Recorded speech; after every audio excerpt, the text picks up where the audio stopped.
at least a couple people asked me this morning so far that, or whether or not the fact that I'm wearing a pink shirt has indicated that not only has the baby been born, but it's also a little girl. And I'm here to tell you right now, the baby has not been born, and we don't know what it is yet. But I'm sure due to the wonders of Facebook, as soon as we know, all of you will know. We are still on baby watch here at the cookhouse. It's a very tumultuous time. It's a much more anxiety-ridden time than I remember it being the last couple of times. And so if you see me run out that door at any point throughout the course of the next 35 minutes, just know that somebody has received a call and I need to get going stat. We actually installed that door just for moments like this. So we might have kind of an interesting sermon this morning, but I appreciate the people that are willing to move things around. Zach was originally scheduled to lead singing this morning. It didn't occur to me that he is my permanent backup for times like this. And so I appreciate John being able to sub in at the last minute. It's good to have people like that can kind of move around. And so I appreciate both of their willingness to do those types of things. We're going to be in the book of 3 John though, so go ahead and flip open to that. 3 John is a book that we don't really talk about that much. It's not really referenced. It's not really mentioned much in sermons or Bible classes.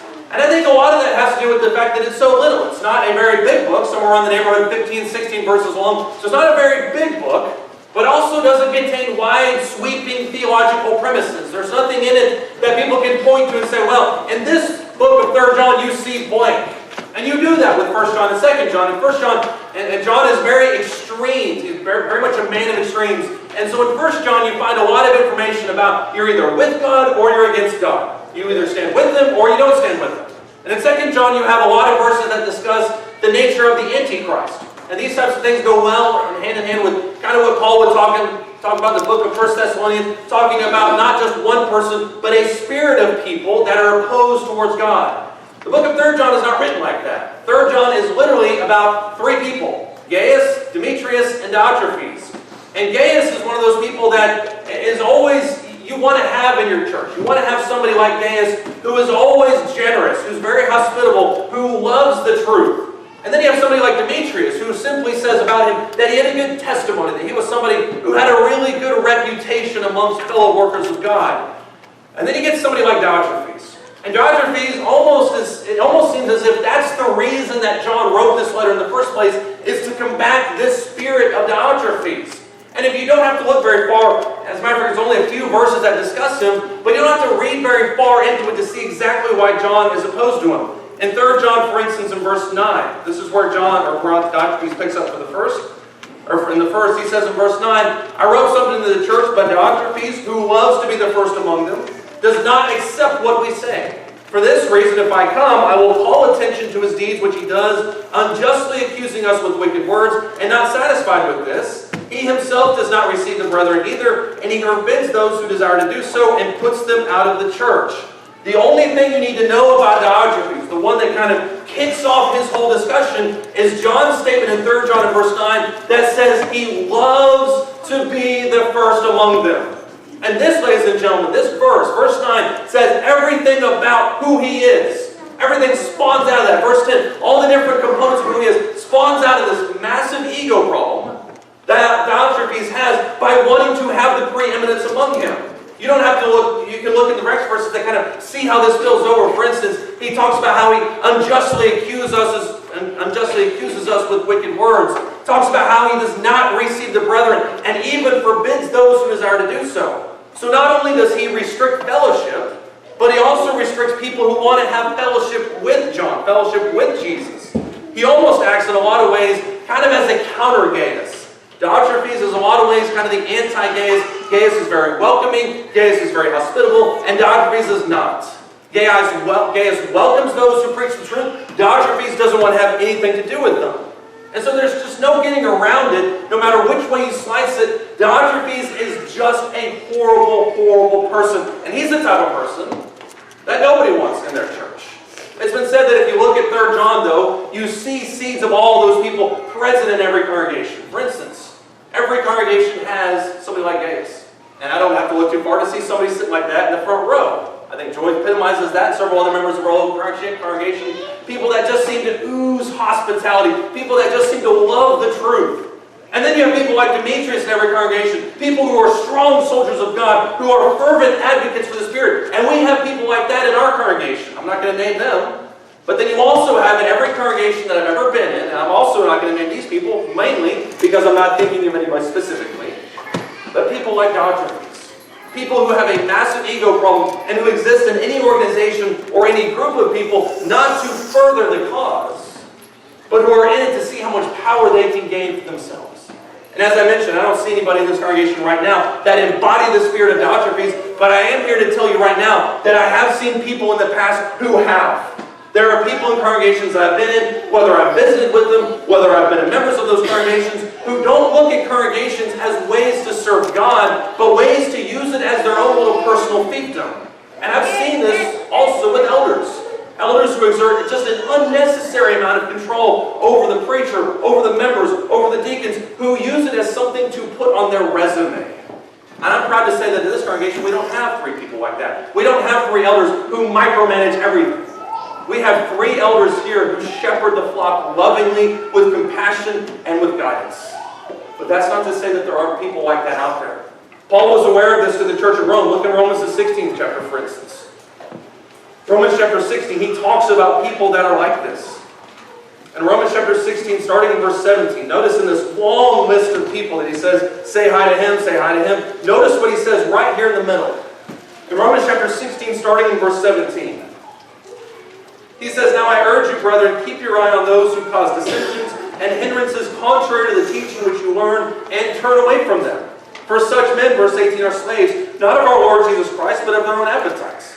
And of their own smooth and flattering speech, they deceive the hearts of the unsuspecting. Verse 19, for the report of your obedience, contrary, has reached you all. And therefore I'm rejoicing over you, but I want you to be wise in what is good and innocent in what is evil. Paul reflects John's teaching in the book of 3 John when he talks about the fact that these people are out there and they can be damaging to any local congregation. And so what I want to ask you this morning is not, can you identify Diotres around you? Because I don't want to start any finger pointings, and I know if I look at this side and ask you to point out Diotres, everybody will look over here towards this side, and vice versa. I don't want any of that to happen. What I want us to do this morning is look inside of ourselves and ask us, if we can embody these types of people in our own life. I think John sums this whole concept up perfectly when he says in 3 John verse 11, he says, do not imitate what is evil, but imitate what is good. The spirit of Diotre should not penetrate anything within our congregation, anywhere inside our congregation. Rather reflect people like Gaius and Demetrius. Those are the people that we want to look at. I want us to look closer at this spirit of Diotre, starting with this idea of control, but starting with this idea of discrediting good efforts. Everybody who's all about control has this in common. They always want to tear down those good efforts, if for no other reason than they're not the ones who came up with it. And so they take good things that are happening and they say, well, that won't work because of blank. Or we can't do that because of insert opinion here. Or this won't work, or I don't want to be a part of that because it doesn't really fit my agenda. And that's the spirit that we're talking about when we look at this. I want to see a show of hands real quick. Has anybody ever heard of the name Joshua Coppersmith? Anyone heard that name? You probably haven't. Let me read this report. They came out in the Boston Globe in 1865. I got the date right as opposed to last week. Boston Globe, 1865, Joshua Coppersmith. A man of about 46 years of age, given the name of Joshua Coppersmith, has been arrested in New York for attempting to extort funds. That's a great thing. Here's his charge, some ignorant and superstitious people believed him when he said that he could convey the human voice any distance over a metallic wire so that it will be heard by the listener at the other end. He calls this instrument a telephone, which is obviously intended to imitate the word telegraph and to win the confidence of those who know the success of the latter instrument without understanding the principle on which it is based. Well-informed people, however, know that it is absolutely impossible to transmit the human voice over wires as is done with dots and dashes, and that were it possible, the thing would be of no practical value whatsoever.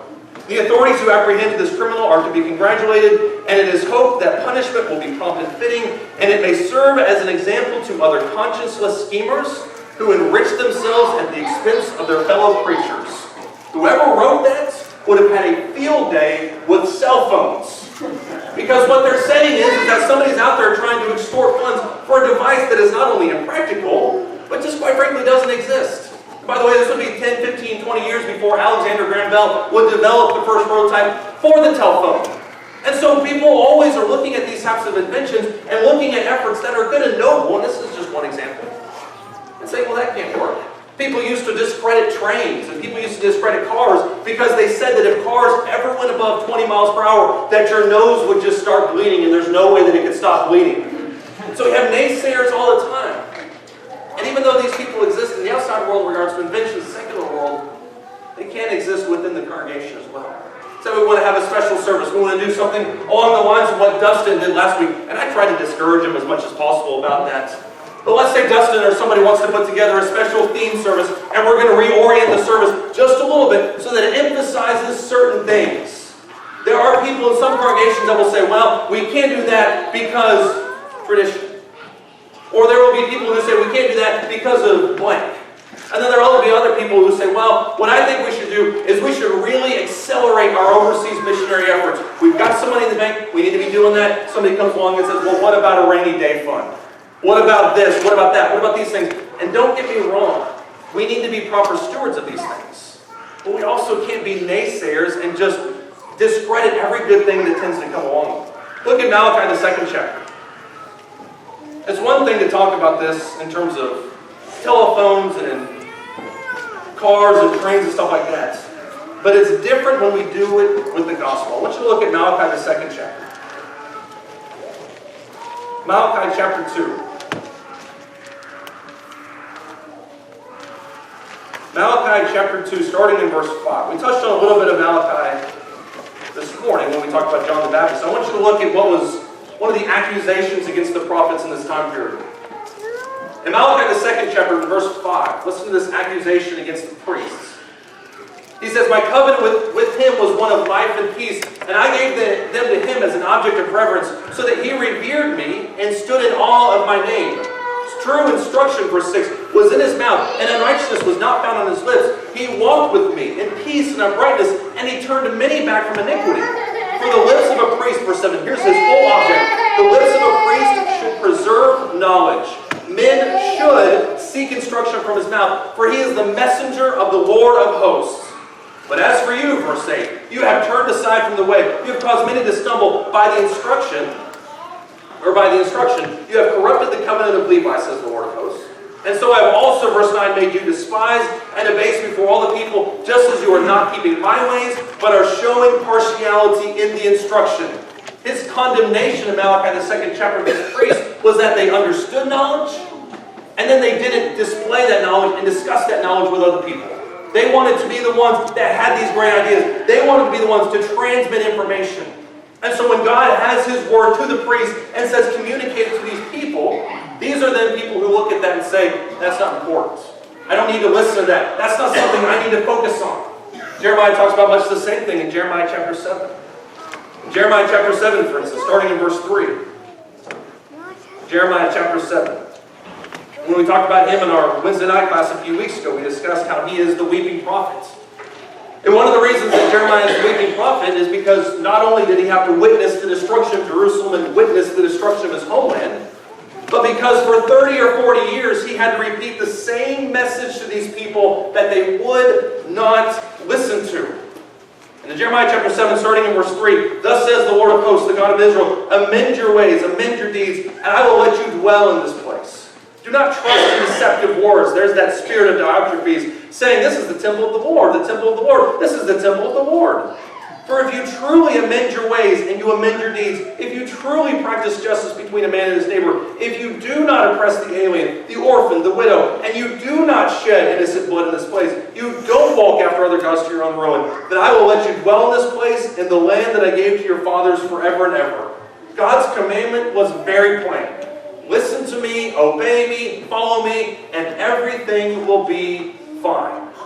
And even when destruction is coming, there's still this hope. There's still this idea that if you repent, turn back to him, then everything can be made right again. And yet you have these Diotres, you have these false teachers that are interjecting themselves into the situation so that their voice can be heard instead of the prophets and saying, don't listen to that, because God will never destroy the temple of the Lord. And yet decades after this, years after this, what happens? God comes through and destroys this temple. He destroyed Jerusalem. He annihilated Judah. All because the people didn't listen to him.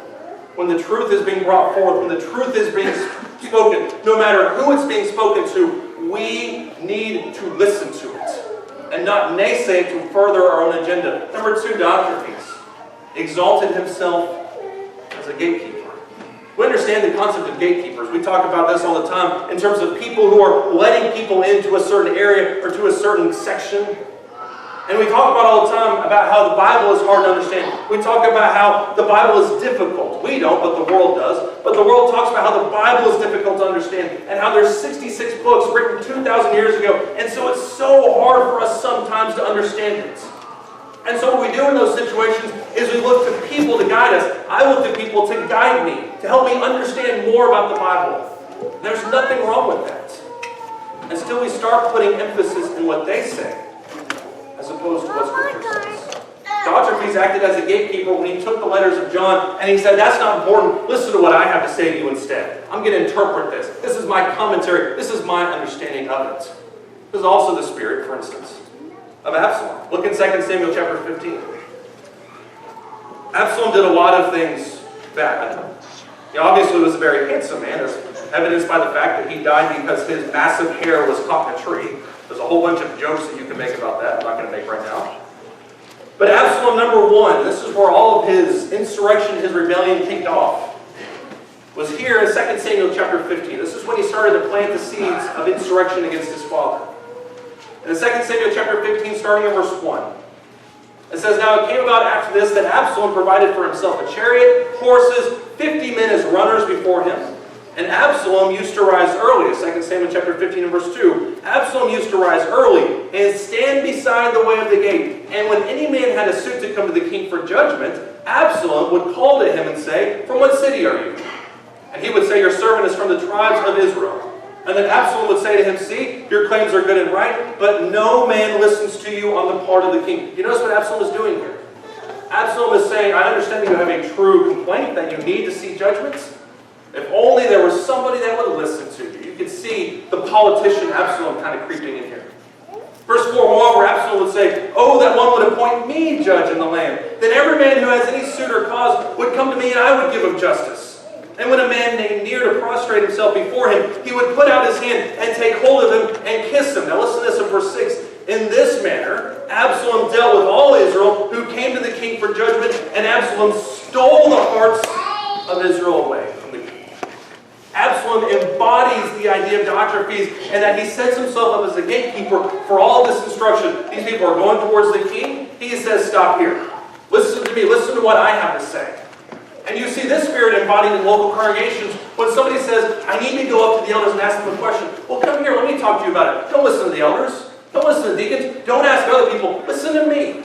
Because I'm going to be the one that will help you out of that. Or they go the opposite direction. And they say, Can you believe what Shell did? I cannot believe it. Which sometimes we say that. We don't get ever in a disrespectful tone. But we say, Can you believe what Shell did? Can you say what Paul did? Can you believe what Cody did? If I were in charge, or if I were an elder, that would have never happened under my watch. And I have heard those words come out of people's mouths, not in this congregation, but in other places, where people say, if only I were the one that is in charge, then I would do things differently. If the information, if the authority flowed through me. This is the spirit that Jesus tried to squash. Look at Matthew, the 18th chapter. Matthew chapter 18. And there are several instances of this type of thing happening. Matthew chapter 18. Several instances of this arrogant spirit creeping in. Matthew chapter 18. Starting in verse 1. I love the moxie of these people, that they just walk up to Jesus and ask this question. At this time the disciples came up to Jesus and said, Who then is the greatest in the kingdom of heaven? Imagine walking up to the Son of God and asking him that question. And he called the child to himself and set him before them and said, Truly I say to you, unless you are converted and you become like children, you will not enter the kingdom of heaven. In other words, humility is what you need. Verse 4, Whoever then humbles himself as this child, he is the greatest in the kingdom of heaven. And whoever receives one such child in my name receives me. But whoever causes one of these little ones who believe in me to stumble, it would be better for him to have a heavy millstone hung around his neck and to be drowned in the depth of the sea. Matthew chapter 18, the first 6 verses are really hard to listen to. Because what he talks about there is not the fact that we need to be the greatest by exalting ourselves and by setting ourselves up on a pedestal, but by exalting ourselves the lowest. And that's kind of an oxymoron. But making ourselves the servant of all, setting ourselves below everybody else. Acting like a child in terms of humility. That's the way that we're going to be the greatest in the kingdom of heaven. And what's even more interesting about this is when you connect these first 6 verses to what he says in verse 7. He says, woe to the world because of stumbling blocks, for it is inevitable that stumbling blocks come, but woe to that man through whom the stumbling block comes. There are always going to be stumbling blocks. We encounter stumbling blocks every week, if not every day, in our walk with Christ. But woe to those people through whom those stumbling blocks come. And I think when you connect the first 6 verses of Matthew chapter 18 with the 7th verse of Matthew chapter 18, what you see involved with those 7 verses is that ego can be a stumbling block. Someone else's ego, someone else's pride, someone else's arrogance can be a stumbling block to my faith. Ladies and gentlemen, far be it from me that would ever be the case with me. But it absolutely was the case with Diotre. Diotre also was somebody who thought that authority is absolutely arbitrary. We live and exist in a world where you kind of make up your own world of rules. In this postmodern environment, we just kind of live and exist in this universe where what you think is right, what I think is right, what you believe, that's fine, that's your truth, I have my truth. And the natural repercussion of that is that we tend to believe that authority is arbitrary, that it's taken, that it's granted, that it's something that I can claim for myself. When in reality, the authority is very clear, it's laid out for Scripture. That all of us are under the oversight of Jesus the King. If you jump back to the Old Testament, for instance, if you jump back in the book of Numbers, I want you to see this here in Numbers chapter 16. Numbers chapter 16, starting in verse 1. Numbers chapter 16, starting in verse 1. Numbers chapter 16, starting in verse 1. It says, now Korah, the son of Izhar, the son of Kohath, the son of Levi, with Dathan and Abiram, the sons of Eliab, and On, the son of Pelah, the sons of Reuben, they took action. That may have been the only time I've ever gotten all the names right in one verse, ever. Verse 2, they rose up together before Moses, together with some of the sons of Israel, 250 leaders of the congregation, chosen the assembly, men of renown. That's the people that Korah is dealing with here. In verse 3, they assembled together against Moses and Aaron and said to them, now listen to this, you have gone far enough. For all the congregation are holy, every one of them, and the Lord is in their midst. So why do you exalt yourselves above the assembly of the Lord? Here's the argument. The argument is we're all God's people, and you, Moses and Aaron, are no better than us. So why is it that you are in authority and we're not? When Moses heard this, verse 4, he fell on his face, and he spoke to Korah and all his company, saying, tomorrow morning the Lord will show who is his and who is holy, and will bring him near to himself. Even the one whom he will choose, he will bring near to himself. Do this. Take censers for yourselves, Korah and all your company, and put fire in them, and lay incense upon them in the presence of the Lord tomorrow. And the man whom the Lord chooses shall be the one who is holy. You have gone far enough, you sons of Levi. Notice how he switches the script on it. Verse 8, Moses said to Korah, hear now, you sons of Levi, is it not enough for you that the God of Israel has separated you from the rest of the congregation of Israel to bring you near to himself, to do the service of the tabernacle of the Lord, and to stand before the congregation to minister to them? And that he has brought you near, Korah, and all your brothers, sons of Levi, with you. And are you seeking for the priesthood also? Therefore, for you and all your company are gathered together against the Lord. But as for Aaron, who is he that you grumble against him? Notice the complaint that Korah has with these people. Korah grumbles against Moses and says, what makes you so special? And Moses turns around and looks at Korah and says, look at how special you are. It's not enough that you're of the sons of God, the sons of Israel, and that you were taken out of Egypt. It's not enough that you're of the chosen tribe that now gets to minister towards God in a much more intimate sense. And it's not enough for you that you are a leader of those people. But now you want my spot as well. The relationship between Korah and Moses in this says a lot about the nature of ego and drive and ambition. Where when somebody only wants power, no amount of power will be enough for them. And so they go toe-to-toe with Moses. And in verse 12, Moses sent a summons to Dathan and Abiram, the sons of Eliab. But they said, we will not come up. Is it not enough that you have brought us up out of the land, flowing with milk and honey, to have us die in the wilderness, but that you would also lord it over us? Indeed, you have not brought us into a land flowing with milk and honey, nor have you given us an inheritance of fields and vineyards. Would you put out the eyes of these men? We will not come up. Korah, these other men, directly point to the supposed failures of Moses and Aaron as leaders to then invoke that leadership and that authority to themselves. And you see people do this all the time. You see people in local congregations that would say, well, if we really were smart, if the elders really knew what was going on, if the deacons had 3 heads among them, half a brain, I guess that's a better use, if they had half a brain among them, then these types of things would be happening. And what those people fail to realize, number one, is that they're in positions of authority for a reason. But number two, is that there's a lot of things happening behind the scenes that they don't know anything about. And the reason, ladies and gentlemen, that Moses did not bring the nation of Israel to the promised land had nothing to do with Moses. It had everything to do with their own failure to want to go in. The whole spies incident. And so don't blame Moses for the fault of the spies. Don't blame Moses for the fault of leadership or the fault of the people. These people believed that authority was arbitrary, and in doing so, could then take it upon themselves. And that's exactly what Diotre wanted. Diotre wanted John out of the equation, despite the fact that he's not only an apostle of God, but he has a really special relationship with Jesus there at all these very crucial moments. He wanted John out of the equation so that he could then take that authority for himself and rule that church as his own little personal king. That's the spirit of Diotre. And when that's the spirit that pervades a church, when that's the spirit that infiltrates a church, destruction is not far off. So ask yourself the question this morning, is that spirit of Diotre within me?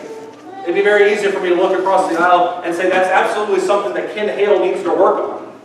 But ask yourself, is this a spirit that I need to work on? Do I tend to discredit good efforts when they're happening in the church around me? Am I somebody who always brings up the negatives instead of actually offering help? Do I set myself as some kind of spiritual gatekeeper that the information has to flow through me and I make the decision about what needs to go and what doesn't need to go, rather than just giving people the truth and preaching the whole counsel of God? Am I somebody who believes that authority is arbitrary, that the elders don't know what they're doing, and that if I was in charge, I would make the right decisions? Do I believe that about myself? It's a spirit that can pervade not only any church, but any person, if we're not careful. And that's the spirit that we need to guard against. We need to be more like Gaius. We need to be more like Demetrius. People who are so obsessed with the cross. They put the church, they put God before even themselves. If you're here this morning and you've put God way in the rearview mirror, and you've put yourself first in every single scenario, I'm here to tell you right now, you can make that right. You have people that will pray for you. You have people here that will help baptize you. They'll help raise you up to walk in newness of life, and help you get started on that way. All you have to do is make your call and election sure. Make that election known. Won't you come as we stand?